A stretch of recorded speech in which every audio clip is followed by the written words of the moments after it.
Denmark took over the presidency of a fractured Europe this Wednesday. Following December's eurozone summit, the EU is going ahead with a fiscal treaty without the Brits, a fact which the Danish Premier appeared loath to admit. We will discuss the fiscal compact, which all the member states will be discussing. The 26 member states that are involved will be discussing the UK as an observer. Crisis management sees EU countries going in opposite directions.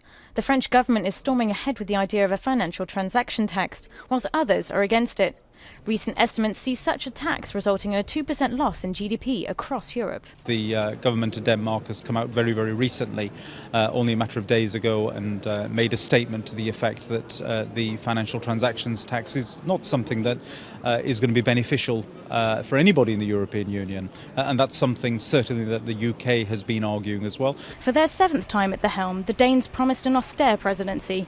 At a bargain price of €35 million, a fraction of the price of previous presidencies. Counting the pennies and remaining eco-conscious, they served tap water to journalists as they set out their priorities. As a non-eurozone country leading the eurozone out of the crisis, some expressed doubts on their leadership.